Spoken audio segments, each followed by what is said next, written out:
இது நம்ம ஆசிரம மொட்டைமாடியில் நம்ம பார்க்குறதுல ஸ்பெஷல் என்னென்னா கோயில் எல்லாம் இருக்கிறதுக்கு தெரியுது.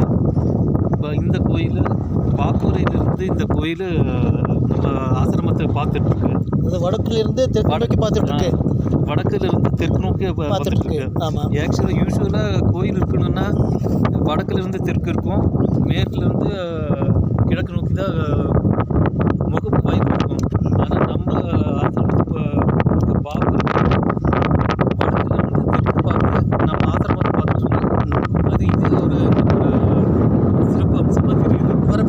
வரப்பிரசாதமாக தெரியுது. இந்த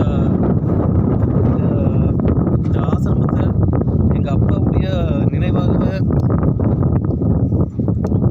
நாம் இந்த இதை நடத்தணும்னு சொல்லி நினச்சிட்ருக்கோம். ஆனால் இந்த இந்த ஆசிரமம் நடத்துறது எங்களுக்கு ரொம்ப பெருமையாக இருக்குது. இந்த இது ஆதரவு இல்லாத முதியோர்களுக்கு நாம் இந்த மாதிரி ஒரு ஆசிரமம் பண்ணுறோம், இந்த ஆசிரமத்தினால இத்தனை பேர் பயனடைகிறாங்க, அதில் மற்றவங்களுக்கு அதுக்கு அந்த மாதிரி நினைக்கும்போது எங்களுக்கு ரொம்ப சந்தோஷமாக இருக்குது.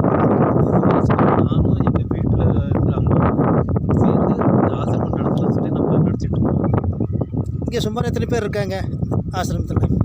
இப்போ நடத்தி இப்போ லாஸ்ட் மந்த் தான் ஃபங்க்ஷன் பண்ணோம். இப்போ ஒரு 12 பேர் இருக்காங்க.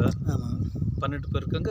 இனிமேல் இன்னும் நிறைய பேர் கேட்டிருக்காங்க. இல்லை, உள்ளூர் வெளியூர் எல்லாமே இருக்காங்க. உள்ளூர் வெளியூர் எல்லா ஜாதியினத்தினரும், எந்த கம்யூனிட்டி பாகுபாடு இல்லை. கம்யூனிட்டி பாகுபாடு இல்லாமல்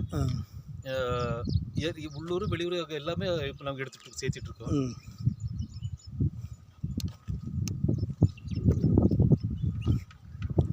ஆனால் இந்த இடத்துல நாங்கள் இந்த ஆசிரமம் வைக்கிறதுல பொதுவாக எல்லாமே ரொம்ப என்கரேஜ் பண்ணுறாங்க. இந்த மாதிரி பண்ணுறதுல நாங்களும் அதை ஒரு பெருமையை எடுத்து செஞ்சிட்ருக்கோம்.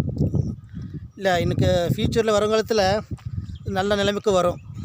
ஏன்னா இந்த சர்க்கம்ஸ்டன்சஸ் சுற்றி இருக்கிற இடம் எல்லாம் அமைஞ்சிருக்கிறது, சுற்றி முற்றி கோயில் பார்க்குறது எனக்கே ஒரு அம்சமாக இருக்குது.